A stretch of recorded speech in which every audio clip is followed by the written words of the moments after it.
I knew something was wrong. It didn't feel right. The pregnancy didn't feel right. The fetus had a neural tube defect, and what that means is that a skull will not form.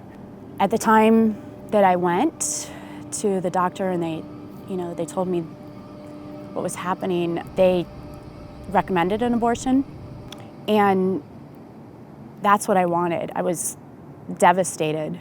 I remember sitting on the phone with one of my family members who was trying to convince me that it was important to go full term, even though there would be no baby. The baby would die. What they said to me was, let nature take its course.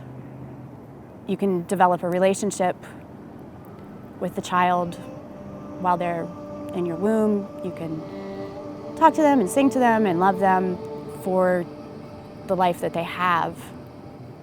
And then you'll always have that. And like as a young person who had grown up in an anti-abortion home, and all of the kind of confusion that I was feeling at that time, that appealed to me. The idea of some kind of connection.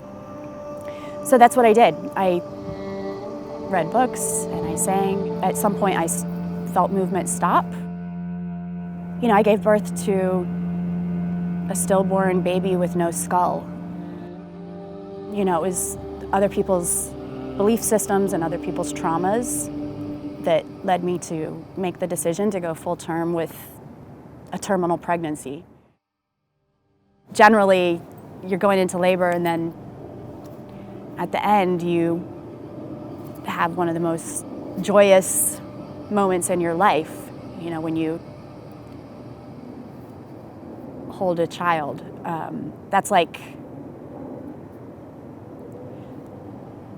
That makes a sweetness to the pain of the experience.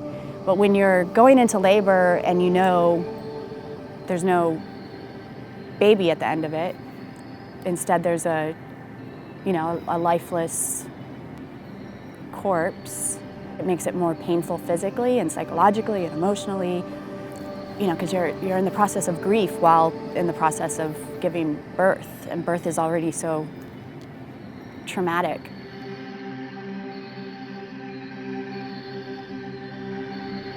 There is an intrinsic sadism to expecting women to give birth in extreme moments of suffering.